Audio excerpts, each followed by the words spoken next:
15 अगस्त सन 1947 ईस्वी से पूर्व भारत में अंग्रेज़ों का शासन था। इंग्लैंड में बैठे कुछ अंग्रेज़ यह तय करते थे कि भारत के लोगों के लिए कानून कैसे बनेंगे और उन्हें लागू कौन करेगा। वे मनचाहा कानून बनाते थे और उन्हें भारतीयों पर थोप देते थे। उनके इस अन्याय के कारण भारतीयों ने संघर्ष किया और एक लंबे समय के बाद हमें सफलता मिली और हमें अपना संविधान मिला। तो आइए जानते हैं ये संविधान क्या है। संविधान उन आधारभूत नियमों व कानूनों का संग्रह है जिसके आधार पर किसी देश का शासन चलाया जाता है। संविधान सरकार की शक्ति है। हम इसे नियमों एवं कानूनों के संग्रह के रूप में परिभाषित कर सकते हैं। बोरॉइस के कथन अनुसार संविधान ऐसे निश्चित नियमों का संग्रह होता है जिनसे सरकार की कार्यविधि प्रतिपादित होती है और जिनके द्वारा उनका संचालन होता है। फाइनर के अनुसार संविधान आधारभूत राजनीतिक संस्थाओं की व्यवस्था होती है। डाइसी के अनुसार संविधान का अभिप्राय उन समस्त नियमों से है जो प्रत्यक्ष अथवा अप्रत्यक्ष रूप से राज्य की सार्वभौमिक शक्तियों के वितरण एवं प्रयोग को निर्धारित करते हैं। तो आइए अब हम समझें कि जब ये संविधान बना तो इसके गठन में किसकी किसकी महत्वपूर्ण भूमिका रही। किसी लोकतांत्रिक राष्ट्र के संविधान निर्माण का कार्य सामान्यतः उसकी जनता के प्रतिनिधि निकाय द्वारा किया जाता है। भारत में सर्वप्रथम 1922 में गांधी जी ने कहा था कि भारतीय अपने भाग का निर्माण स्वयं करेंगे। 2 साल के बाद पंडित मोतीलाल नेहरू ने स्पष्ट शब्दों में कहा कि भारत का संविधान बनाने के लिए भारतीय संविधान सभा का निर्माण किया जाना चाहिए और 1938 में उनका विचार था कि स्वतंत्र भारत का संविधान बिना किसी बाह्य हस्तक्षेप के वयस्क मताधिकार के आधार पर अर्थात वोटिंग सिस्टम के आधार पर होगा। 1946 ईस्वी की मंत्रिमंडल मिशन योजना में अंग्रेजों ने भारतीय संविधान सभा के प्रस्ताव को स्वीकार किया। तो भारतीय संविधान सभा का प्रस्ताव कब स्वीकार किया गया? 1946 की मंत्रिमंडल मिशन योजना में अंग्रेज़ों के द्वारा। ये जो मंत्रिमंडल या कैबिनेट मिशन योजना हुई थी उसके आधार पर जुलाई 1946 ईस्वी में संविधान सभा के लिए चुनाव हुए। संविधान सभा के सदस्यों का चुनाव प्रांतीय विधानसभा के सदस्यों द्वारा आनुपातिक प्रतिनिधित्व के आधार पर एकल संक्रमणीय मत द्वारा होना था। संविधान सभा में कुल 389 स्थानों में से प्रांतों के लिए 296 स्थानों के लिए चुनाव हुए। मतलब इतनी सीट्स 296 सीटों को रखा गया। इनमें 208 स्थान कांग्रेस को मिला, 73 मुस्लिम लीग को और 4 दूसरे को, अन्य लोगों दल जो थे, मतलब स्वतंत्र उम्मीदवार। संविधान सभा के सदस्यों में पंडित जवाहरलाल नेहरू, डॉक्टर राजेंद्र प्रसाद, सरदार पटेल, श्रीमती सरोजनी नायडू, दुर्गाबाई देशमुख, हंसा मेहता, रेणुका राय, ये सभी प्रमुख थी।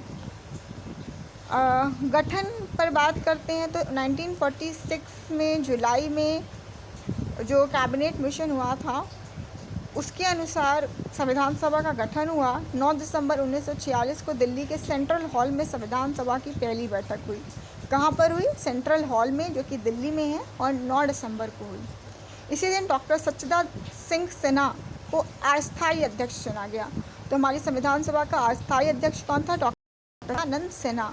दूसरी बैठक 2 दिन बाद 11 दिसंबर 1946 को बुलाई गई और डॉक्टर राजेंद्र प्रसाद को स्थायी अध्यक्ष। तो अस्थायी अध्यक्ष कौन थे? सच्चिदानंद सिन्हा, और स्थायी 2 दिन बाद राजेंद्र प्रसाद को बनाया गया। 2 दिन बाद दोबारा 13 दिसंबर 1946 को पंडित जवाहरलाल नेहरू ने संविधान सभा में एक उद्देश्य प्रस्ताव पेश किया जो 22 जनवरी 1947 को पारित हुआ। संविधान निर्माण को सरल बनाने के लिए कुछ समितियों का गठन किया गया, जैसे संघीय अधिकार समिति, संघीय संविधान समिति, प्रांतीय संविधान समिति, अल्पसंख्यक समिति, मौलिक अधिकार समिति और प्रारूप समिति। प्रारूप समिति बहुत महत्वपूर्ण थी और अंतिम रूप दिया डॉक्टर भीमराव अंबेडकर की अध्यक्षता हुई, जिसमें 7 सदस्यों की एक प्रारूप समिति नियुक्त की। संविधान को अंतिम रूप देने के लिए संविधान सभा ने डॉक्टर भीमराव अंबेडकर की अध्यक्षता में 7 सदस्यों की एक प्रारूप समिति नियुक्त की। मतलब प्रारूप समिति के अध्यक्ष कौन थे? डॉक्टर भीमराव अंबेडकर। कुल 11 अधिवेशन हुए। कितने अधिवेशन हुए संविधान सभा के? 11। 165 दिन बैठक चली और 2 वर्ष 11 महीना 18 दिन लगा इस संविधान को बनने में। 26 नवंबर 1949 को ये काम पूरा हुआ और इस 1947 में तो हमारा देश आज़ाद हो गया था, लेकिन ठीक 2 साल बाद 26 नवंबर 1949 को ये काम पूरा हुआ और इससे कुछ भाग लागू भी हुए, लेकिन पूरी रूप से 26 जनवरी 1950 को हमारा संविधान लागू हुआ। इसीलिए 26 जनवरी को हम लोग क्या बनाते हैं, गणतंत्र दिवस। मूल संविधान जो बना था उसमें 395 अनुच्छेद थे, 22 भाग थे और 8 अनुसूचियाँ थीं। संविधान की प्रस्तावना बहुत इम्पॉर्टेंट है, उसे इसकी आत्मा भी कहा जाता है। मूल प्रस्तावना में 42वें संविधान संशोधन 1976 द्वारा कुछ शब्दों को और जोड़ा गया और अब हमारी संविधान की संविधान इस प्रकार है। प्रस्तावना: हम भारत के लोग भारत को एक संपूर्ण प्रभुत्व संपन्न समाजवादी पंथ निरपेक्ष लोकतंत्रात्मक गणराज्य बनाने के लिए तथा उसके समस्त नागरिकों को सामाजिक आर्थिक और राजनीतिक न्याय विचार अभिव्यक्ति विश्वास धर्म और उपासना की स्वतंत्रता प्रतिष्ठा और अवसर की समता प्राप्त करने के लिए तथा उन सब में व्यक्ति की गरिमा और राष्ट्र की एकता तथा अखंडता सुनिश्चित करने वाली बंधुता बढ़ाने के लिए दृढ़ संकल्प होकर अपनी संविधान सभा में आज तारीख 26 नवंबर 1949 को मिति मार्गशीर्ष शुक्ला सप्तमी संवत 2006 विक्रमी को एतद द्वारा इस संविधान को अंगीकृत अधिनियमित और आत्मा अर्पित करते हैं। आइए जानते हैं संविधान की क्या क्या विशेषताएं थीं। अत्यंत विस्तृत और व्यापक, 90 अनुच्छेद, 22 भाग, 8 अनुसूचियाँ, लेकिन वर्तमान में ये 395 अनुच्छेद बढ़कर 445 अनुच्छेद मतलब आर्टिकल्स हो चुके हैं। 25 भाग हो गए हैं, 3 भाग और जोड़े गए हैं और 4 अनुसूचियाँ और जोड़ी गई हैं।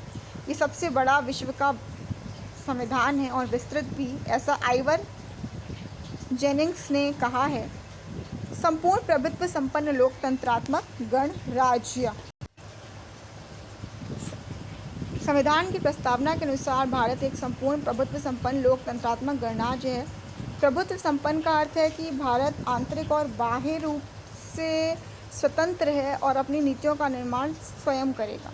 लोकतंत्र अर्थात जनता का शासन, बहुत आसान है, जनता के लिए जनता का शासन।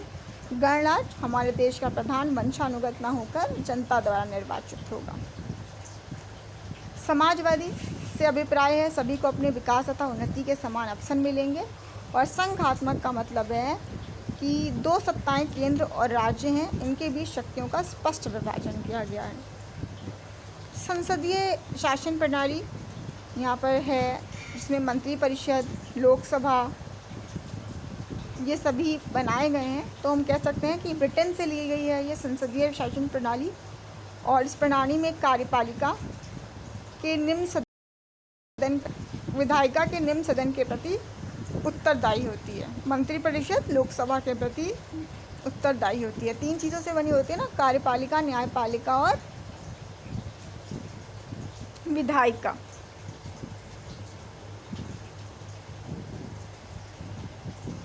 नेक्स्ट, धर्मनिरपेक्ष राज्य। संविधान द्वारा भारत को धर्मनिरपेक्ष राज्य घोषित किया गया है, अर्थात भारत राज्य का अपना कोई धर्म नहीं है, लेकिन भारतवासी किसी भी धर्म को अपना सकते हैं।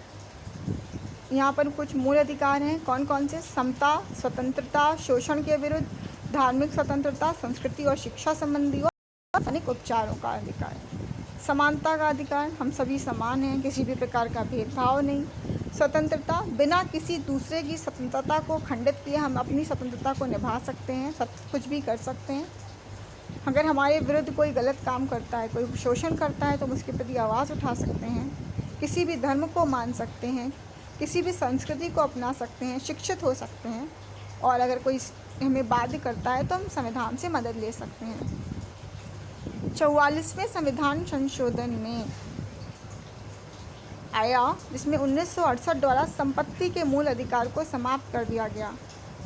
मूल अधिकार व्यक्ति के व्यक्तित्व के विकास के लिए बहुत आवश्यक होता है। इसके अलावा नीति निर्देशक तत्वों का उल्लेख किया गया है। आर्थिक, सामाजिक एवं सांस्कृतिक उन्नति के लिए नीति निर्देशक तत्वों का उल्लेख होता है। इनको न्यायपालिका के द्वारा लागू नहीं कराया जा सकता, फिर भी हमारे देश के शासन के मूल आधार हैं। मूल कर्तव्यों का उल्लेख, भाग 4 का में नागरिकों के लिए मूल कर्तव्यों का उल्लेख है। किसमें? भाग 4 के का में 10 मूल कर्तव्य हैं। 42वें संविधान संशोधन 1976 में 11वां मूल कर्तव्य 86वें संविधान संशोधन में 2002 में जोड़ा गया।